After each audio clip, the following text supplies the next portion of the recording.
Hello Stockian, मैं हूं Mohit Pathak, founder Stockia and thank you for watching this video. और अगर आपको ये वीडियो अच्छा लगे तो वीडियो को लाइक कर सकते हैं, चैनल को सब्सक्राइब करके बेल आइकन को जरूर दबा दीजिएगा, जिससे कि नई वीडियो की नोटिफिकेशन आपको हमेशा मिलती रहे। और इस वीडियो में हम डिस्कस करने वाले हैं प्री मार्केट एनालिसिस। मैं डेली बेसिस पे आपके साथ करता हूं, किस तरीके से मार्केट कल रह सकता है, किसमें हमें किस तरीके से ट्रेड करना चाहिए। और वो सब पूरी एनालिसिस करने के लिए मैं चार्ट, डेटा और ग्लोबल क्यूज इन तीनों का इस्तेमाल करता हूं। और इन तीनों के हिसाब से जो भी हमारा व्यू बनता है मैं आपको वो बताने की ट्राई करता हूँ। और इसमें मेरा कोई पर्सनल इंटरेस्ट नहीं होता। मैं ये जो डेटा बोल रहे होते हैं, चार्ट जो बोल रहे थे वही मैं बताता हूँ। इसके अलावा मैं अपनी मर्जी से कुछ नहीं बताता। ओके, तो आप इसको पूरा का पूरा एनालिसिस अपने नॉलेज को बढ़ाने के लिए करिएगा। इसके हिसाब से ट्रेड मत करिएगा, क्योंकि हो सकता है कि आपका लॉस हो जाए या फिर प्रॉफिट हो जाए। बट आप खुद का एनालिसिस करिएगा, देन उसके बाद ही आप ट्रेड करिएगा। ओके, और अगर आप इसी के साथ पहली बार अगर मेरे चैनल से जुड़े हैं तो आप मेरी ट्विटर आईडी को भी फॉलो करिए। इससे डायरेक्ट क्या होगा कि मैं लाइव मार्केट में चार्ट शेयर करता हूँ, नॉलेज शेयर करता रहता हूँ, तो आपको वो बेनिफिट मिल जाएगा। प्लस इसी के साथ साथ आप मेरे टेलीग्राम आईडी को भी फॉलो करें। इससे क्या होता है कि मैं लाइव मार्केट में जो कुछ पॉइंट्स होते हैं मैं बताता रहता हूँ। जैसे कि सुबह सुबह ही आज हमने लगभग 9 बज के साढ़े 9 बजे निफ्टी का शॉर्ट कराया, वहां से करीब 90 पॉइंट का मूवमेंट मिला। फिर हमने बैंक निफ्टी निफ्टी का पुट शॉर्ट कराया, वहां से बेनिफिट मिला। और अंत में एक छोटा सा स्टॉप लॉस हुआ, तो 2 बार हमें प्रॉफिट, 1 बार लॉस, तो कोई खास फर्क पड़ता नहीं है। तो हम अल्टीमेटली पॉजिटिव आउटकम के साथ निकले हैं। तो इससे क्या होता है कि मैं लाइव मार्केट में अपडेट्स देता रहता हूँ। तो आप मेरे टेलीग्राम चैनल को भी ज्वाइन करें एंड फॉलो करो। तो ये मेरा चैनल है। आप अगर सीधे सीधे स्टॉकिया भी सर्च करेंगे तो आ जाएगा, Stockia just dare to invest, आप यहाँ पे ज्वाइन करिएगा। बाय द वे, मैंने इसकी link Twitter ID and Telegram की इसी वीडियो के कमेंट बॉक्स में दे रखा है, तो आप यहीं से ज्वाइन करिए, आपको मिल जाएगा। और ये मेरा स्टूडेंट स्टॉकियन ग्रुप है, तो आप अगर इसमें ज्वाइन होना चाहते हो तो उसके लिए आपको आप अगर मुझसे कुछ सीखना चाहते हो तो आप मेरी इस कोर्सेज को ज्वाइन कर सकते हैं। 20 दिसंबर से नया बैच चालू हो रहा है, तो आप उसको ये वीडियो देख लीजिए। अगर आपको सही लगे कि मैं जो भी पढ़ाने वाला हूँ, जो भी समझाने वाला हूँ वो ठीक है, तो आप कोर्स को ज्वाइन कर सकते हैं। और अगर कोई क्वेरी या फिर डाउट हो तो आप मुझे इस नंबर पर कॉल कर सकते हैं। सो अब चलिए शुरू करते हैं। अब सबसे पहली बात तो ये कि भाई कल हो गया क्या। कल होने से पहले सबसे पहले हम डिस्कस करें हमारा फॉर्मेट क्या है। हम डेटा डिस्कस करते हैं, फिर चार्ट डिस्कस करते हैं और ग्लोबल क्यूज देखते हैं। तो बट अभी हम ग्लोबल क्यूज को सबसे पहले देखेंगे। ग्लोबल क्यूज में क्या है? ग्लोबल क्यूज में है आपका फेड का पॉलिसी। फेड की पॉलिसी आज लगभग 1 बजे, जो हमारा इंडियन टाइम है 1 बजे होगा, आपको पता चलेगा। तो आज 1 बजे पता चलेगा। और चलिए हम देख लेते हैं थोड़ा यूएस के मार्केट किस तरीके से रिएक्ट कर रहे हैं। तो अगर मैं डाउ जोन्स को देखूं तो डाउ जोन्स अभी थोड़ा सा मतलब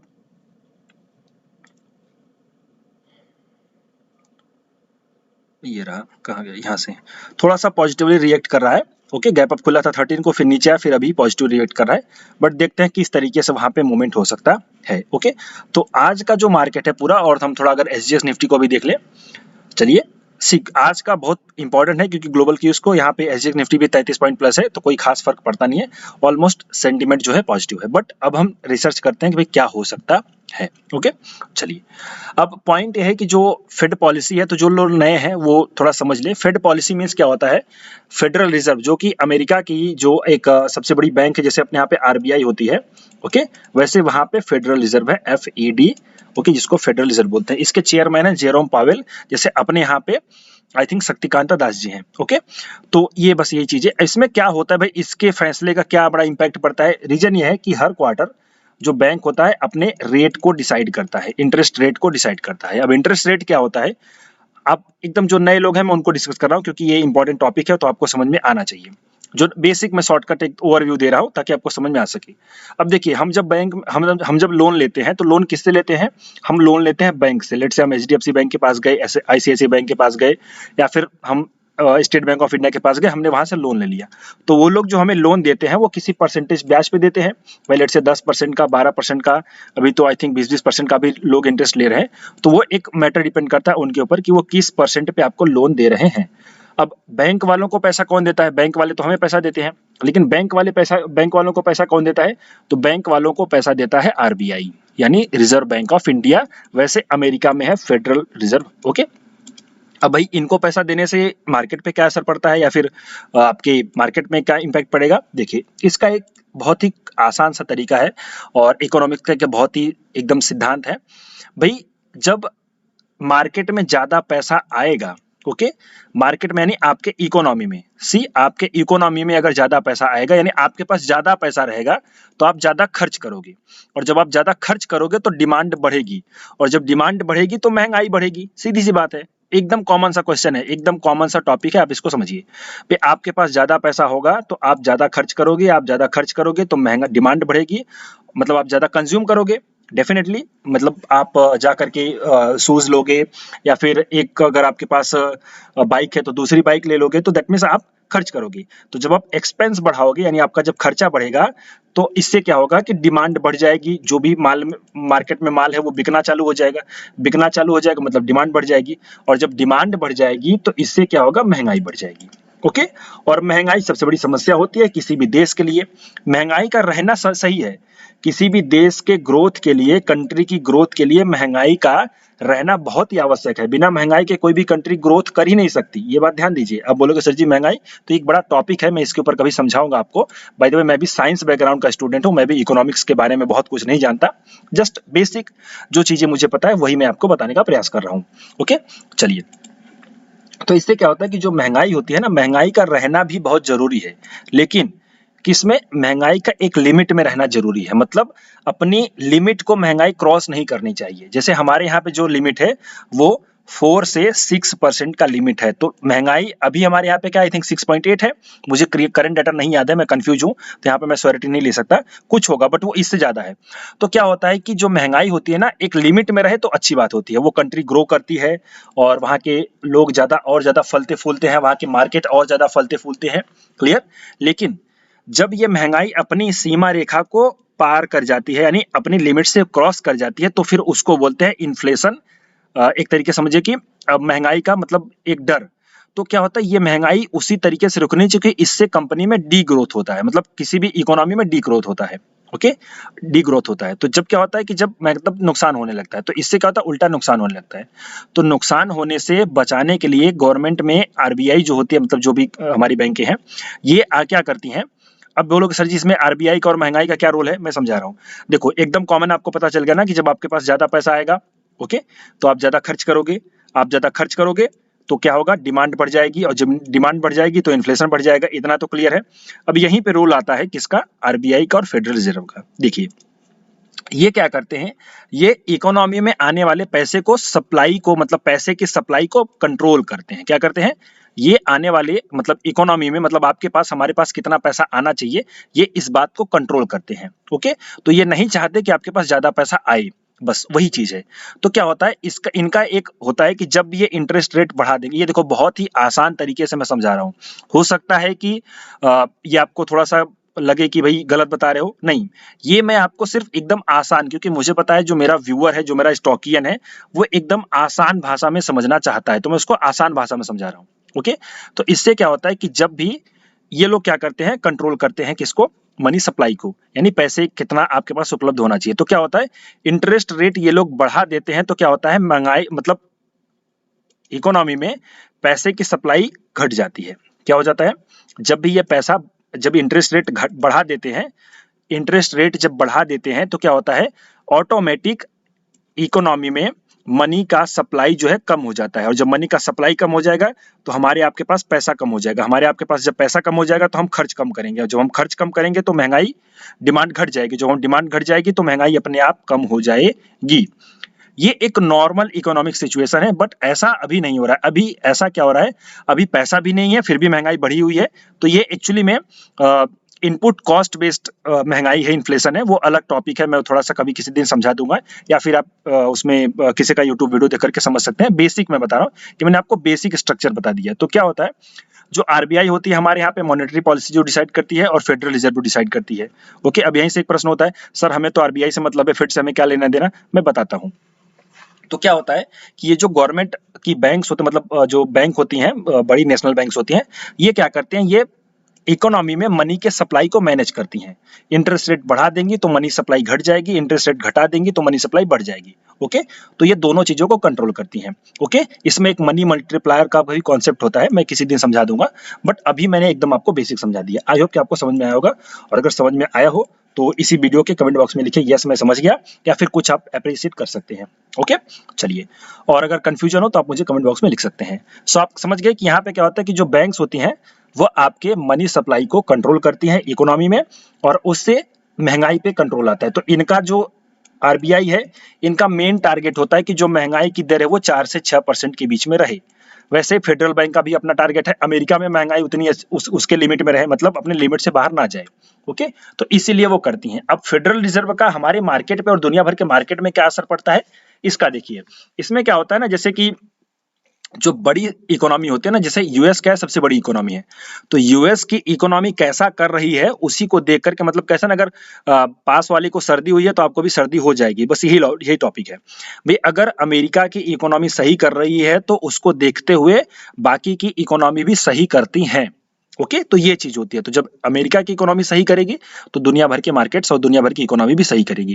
अब यहाँ पे एक किसी को समझ में नहीं आया होगा कि भैया इससे मार्केट का क्या लेना देना। तो देखिए, मार्केट एक्चुअली में क्या करता है ना, जब भी इंटरेस्ट रेट बढ़ता है ना तो मार्केट इसको नेगेटिवली रिएक्ट करता है, ऐसा देखा गया है। शॉर्ट टर्म के लिए एक बात ध्यान दो, शॉर्ट टर्म के लिए नेगेटिवली रिएक्ट करता है। और जब भी इन्फ्लेशन, मतलब ये अपना क्या कहते हैं, इंटरेस्ट रेट घटता है तो मार्केट उसको पॉजिटिवली रिएक्ट करता है। ओके, ये मार्केट का अपना फंडा है, इसको मैं किसी दिन समझा दूंगा अच्छे से। अब बाय द वे आप किसी का वीडियो देख सकते हो। तो मैंने एक बेसिक आपको समझा दिया है, अगर ये घटना हो रही है तो इससे आपको अंडरस्टैंडिंग होनी चाहिए। ओके, कुल मिलाकर के महंगाई को कंट्रोल करना आरबीआई और फेडरल रिजर्व का एक टारगेट होता है, उसी को कंट्रोल में रखने के लिए ये रेट बढ़ाते और घटाते हैं। अगर रेट बढ़ाते हैं तो मार्केट को बुरा लगता है, और अगर रेट घटाते हैं तो मार्केट को थोड़ा बहुत ठीक लगता है। यही चलता रहता है। ओके, लेकिन लॉन्ग रन में मार्केट हमेशा बढ़ता रहता है, ये बात कभी मत भूलना। चलिए, तो हमने ग्लोबल क्यों समझ लिया। अब यहाँ पे दिक्कत यह है कि अगर फेडरल रिजर्व रेट बढ़ा देगा, जो कि बढ़ाएगा, ओके, बढ़ा देगा तो मार्केट को बुरा लग जाएगा और मार्केट गिर जाएगा। लेकिन बढ़ाएगा भी तो कितना, एक लिमिट है। जैसे मैं आपको बोलूं कि भाई लेट्स से कि आपको आपके बर्थडे पे आपको एक्सपेक्टेशन हो कि आपको बाइसाइकिल गिफ्ट मिलने वाली है, लेकिन आपको बाइक गिफ्ट मिल जाए तो आपको बहुत अच्छा लगेगा। लेकिन आपको बाइक गिफ्ट मिलने वाली है और आपको बाइसाइकिल गिफ्ट मिले तब तो आपको बुरा लगेगा। मतलब आपका जो एक्सपेक्टेशन है ना, अगर उससे अच्छा मिल जाए, उससे ज्यादा मिल जाए तो आपको बहुत अच्छा लगता है, लेकिन आपके एक्सपेक्टेशन से कम अगर हो जाए तो आपको बुरा लगता है। तो बस वही चीज है एक्चुअली में। जो हमारा एक नॉर्मल एक मार्केट को जो सही लगना चाहिए वो 35 बेसिस पॉइंट का है, बीपीएस। ओके, 35 बेसिस पॉइंट का अगर रहेगा तो मार्केट को थोड़ा बहुत ठीक लगेगा, मतलब ना बुरा लगेगा ना अच्छा लगेगा, ये ठीक है। लेकिन अगर ये 50 और 75 बेसिस पॉइंट हो जाता है तो मार्केट को बुरा लगेगा। तो अब देखना ये है कि रेट बढ़ेगा ये फिक्स है, रेट बढ़ेगा ये फिक्स है, लेकिन 35 पॉइंट बढ़ेगा तो ठीक है, 50 बढ़ेगा तो थोड़ा सा ठीक है, लेकिन 75 बढ़ेगा तो बुरा मान जाएगा मार्केट। तो बस यही देखना है कि आज के जो जेरोम पावेल साहब हैं वो क्या करते हैं। अगर ज्यादा बढ़ा देंगे तो मार्केट को बुरा लगेगा, एक दो दिन इधर उधर होकर के फिर सेटल हो जाएगा, और अगर थोड़ा कम बढ़ाते हैं तो मार्केट को थोड़ा अच्छा लगेगा। तो बस यही डिपेंड करता है। तो अब यहाँ पे पॉइंट ये उठता है कि जब भैया न्यूज पे मार्केट टिका हुआ है तो फिर एनालिसिस करने का मतलब क्या है। यस, एनालिसिस करने का कोई मतलब नहीं है, लेकिन फिर भी हम अपनी परंपरा, प्रतिष्ठा और अनुशासन को कायम रखते हुए एनालिसिस करेंगे, देखेंगे क्या हो सकता है, क्या पॉसिबिलिटी निकल सकती है। हालांकि जो भी एनालिसिस करूंगा वो सब की सब डिपेंड करती है कि न्यूज क्या निकल के आने वाली है। तो धरा की धरी रह जाएगी, कुछ काम नहीं करेगी, बट हम फिर भी करते हैं जो कि हमारा काम है, क्योंकि हम लर्निंग के लिए करते हैं। ऐसा तो नहीं कि यही कुछ होगा। ओके, जब भी मैं ये एनालिसिस आपके सामने करता हूँ तो ऐसी गारंटी होती नहीं कि यही कुछ होने वाला है, बट हम एनालिसिस के लिए करते हैं ताकि जो नए लोग हैं वो सीख सके। ओके, चलिए। सो अब आई थिंक मैं शुरू करता हूं यहां से। सो क्लियर समझ में आ गया कि भैया 1 बजे जो कुछ होगा तो कल सुबह हमें पता चलेगा। तो मैं एक सुबह अपडेट दे दूंगा अपने टेलीग्राम चैनल पे, तो आप वहां पे अपडेटेड रहिएगा। ओके, चलिए। सो अब हम शुरू करते हैं। सबसे पहले तो आज क्या लग सकता है, देखिए एक्चुअली में जो डेटा है ना वो कंफ्यूजियस है, मतलब डेटा कंफ्यूज कर रहा है। अब मैं आपको बताता हूँ क्या। अगर मैं यहाँ पे ओपन इंटरेस्ट में दिखाऊं तो हमने क्या देखा, तो जो 18,600 मैंने कहा था ना, 18,600 में रेजिस्टेंस था, यानी कॉल का वही सबसे ज्यादा था। अगर आप कल वाले वीडियो को याद रखोगे तब, तो कल वाले वीडियो में क्या था, रेजिस्टेंस 18,600 का था और वहां पे ओवाई ज्यादा था। आज क्या हुआ, वहां पे पुट ओवाई ज्यादा हो गया, तो मतलब 18,600 सपोर्ट हो गया है। तो इससे तो हमें लगता है कि भाई बुलिश है। और कल हमने ये भी देखा था कि 18,600 में कॉल का शॉर्ट कवरिंग थोड़ा सा हुआ था, कॉल का ओपन इंटरेस्ट थोड़ा सा गिरा था। तो मैंने यही बोला था कि अगर ऊपर गिरेगा तो और ऊपर जाएगा। तो आज मार्केट ऊपर ही रहा लगभग। Okay, closing to closing basis पे। तो पॉइंट है कि 18,600 हमारा सपोर्ट बन गया है, लेकिन रेजिस्टेंस अभी भी बहुत ही स्ट्रॉन्ग 18,700 का है। और आज के दिन में ही उसमें total I think 1000, 10,000, lakh, 10 lakh, 20 lakh call OI change हुआ है, मतलब कॉल ओआई साइड एडिशन हुआ है। तो ये 18,700 रेजिस्टेंस है। तो 18,600 सपोर्ट, 18,700 रेजिस्टेंस। तो ये ऑप्शन चेन से हमें तो पता चल रहा है। अब हम थोड़ा सा और डीप में चलते हैं, फ्यूचर वाले डेटा देखते हैं। तो फ्यूचर वाले डेटा में क्या दिखाई दे रहा है, फ्यूचर वाले डेटा में हमने कल तक शॉर्ट कवरिंग देखी थी, आज हमें थोड़ा सा लॉन्ग बिल्टअप दिखाई दे रहा है। लॉन्ग बिल्टअप वो भी कितना, 8150 कॉन्ट्रैक्ट का, बहुत ही मामूली। तो इससे भी क्या हमें पता चलता है कि वही बहुत कोई खास नहीं है। लेकिन अगर हम इस ओआई को डिकोड करना चाहें, ये जो ओआई है इसको डिकोड करना चाहे, तो हम यहाँ पे देखते हैं, ये वाला ऑप्शन चेन में आप देख रहा हूँ, ऑप्शन चेन आपको दिखा रहा हूँ। ये ऑप्शन चेन अलग एक तरीके से है, यहाँ पे भी ऑप्शन चैनल लगते हैं, यहाँ पे वैल्यू टर्म में दिखेगा, यहाँ पे देखिए। अब यहाँ पे मैं देखूं अगर, तो 18,400 में पुट का एडिशन हुआ है ओआई में 1,27,000, यहाँ पे 1,52,000 18,500 में, और 18,600 में सबसे ज्यादा हुआ है, यानी 1,83,000। ओके, पुट का ओआई एडिशन हुआ है। तो इससे ये जो नॉर्मल इंटरप्रिटेशन निकलता है वो ये निकलता है कि भैया यहाँ पे बुलिश है मार्केट, यानी 18,600 नहीं टूटेगा। ओके, चलिए अब यहाँ पे देखें तो कॉल साइड अनवाइंडिंग हुई है, मतलब 41,000 कॉन्ट्रैक्ट 18,500 में से एग्जिट हुए हैं, 19,943 contract almost call side exit हुए, मतलब ये बुलिश है, मतलब यहाँ से शॉर्ट कवरिंग हुई है। लेकिन अगर हम यहाँ पे देखें तो 18,700 में ओआई का एडिशन हुआ है 33 लाख, तो सॉरी 33,000, तो 33,000 कॉल साइड ओआई बढ़ा है। दैट मीन्स ये एक तरीके से नेगेटिव सेंटीमेंट वाला होता है। तो 33 इधर, 31 इधर, 36 इधर, ये दबा करके इधर कॉल राइटिंग हुई है, मतलब ये नेगेटिव है, मतलब 18,700 आपका सपोर्ट। तो ये हमें ये क्लियर कट पता चला है। तो अगर मैं देखूं यहाँ से बायसनेस निकालने की ट्राई करूं, तो पुट साइड में ज्यादा ओआई एडिशन हुआ है कॉल साइड की अपेक्षा, तो ये एक व्यू निकलता है बुलिशनेस वाला। ओके, व्यू यहाँ से भी बुलिशनेस वाला निकलता है। लेकिन अब अगर मैं आपको थोड़ा और डिकेट करना चाहूँ, ये मेरी वाली जो फाइल है इस पे आकर के, ओके, तो यहाँ पे देखिए फ्यूचर में ओआई नेट पोजीशन पे इनका घटा है, फ्यूचर का ओआई यहाँ पे इनका भी घटा है। ओके, फिर भी मैंने नेगेटिव क्यों रखा है इसका रीजन बताता हूँ। यहाँ पे देखिए एफआईएस में अगर आके देखूं तो एफआईएस ने अपना शॉर्ट पोजीशन बढ़ाया है, लॉन्ग पोजीशन को घटाया है फ्यूचर में। ओके, शॉर्ट पोजीशन यहाँ पे बढ़ाया है और इनका ऑप्शन में कोई भी योगदान नहीं दिखाई दे रहा है, मतलब बोल रहे हैं कि भैया मैं कुछ नहीं करूंगा, आपको जो करना है करो। ओके, ऑप्शन में इनका कोई योगदान नहीं दिखाई दे रहा है, एफआईएस का शॉर्ट पोजीशन बढ़ा के रखा है, तो यहाँ से व्यू जो निकलता है वो नेगेटिव निकलता है। क्लियर, यहाँ पे याद रखो, यहाँ तक हमें क्या व्यू मिला, यहाँ तक और यहाँ तक क्या व्यू मिला, बुलिशनेस का। एफआईआई क्या बोल रहे हैं, बेयरिशनेस का। तो कंफ्यूजन आ गया ना। अब चलो एक और देख लेते हैं। अगला है आपके प्रॉपडेक्स ट्रेडर, इन्होंने भी क्या कर रखा है, इन्होंने अपना लॉन्ग थोड़ा सा बढ़ाया है, शॉर्ट को घटा दिया है, और यहाँ पे देखिए अगर, तो इन्होंने कॉल को लॉन्ग कर रखा है, पुट को लॉन्ग कर रखा है, और यहाँ पे कॉल को तो शॉर्ट कर रखा है।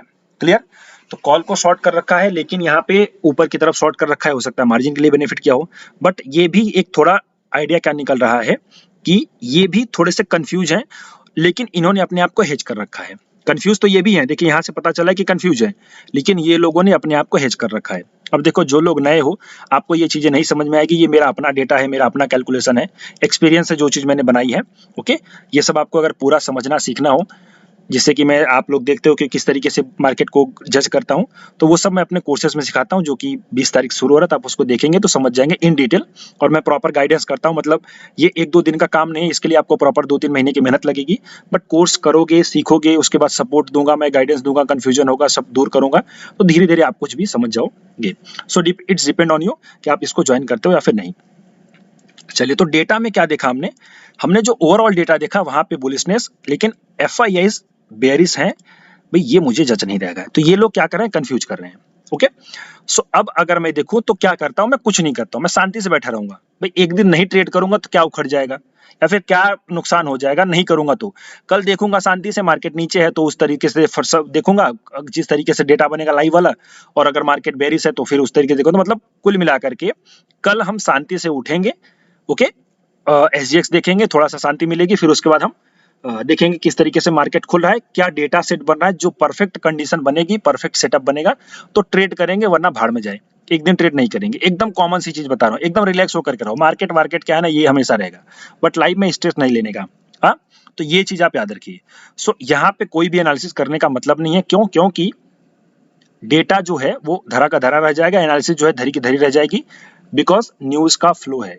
ओके, अब ये 75 बेसिस पॉइंट करेंगे, 50 बेसिस पॉइंट करेंगे, 35 बेसिस पॉइंट करेंगे, ये जेरोम पावेल चच्चा के हाथ में है। ओके, तो ये वो जानते हैं, तो बेटर ये है कि शांति से सो जाओ, आराम से एंजॉय करो, सुबह उठेंगे देखेंगे। ओके, सो आज के लिए एनालिसिस को पोस्टपोन करते हैं। जो भी मैंने आपको नॉलेज दिया, अगर अच्छा लगा हो तो वीडियो को लाइक करिए, कोई डाउट हो तो पूछिए, और अभी के लिए इतना ही। Thank you and wishing you all the best.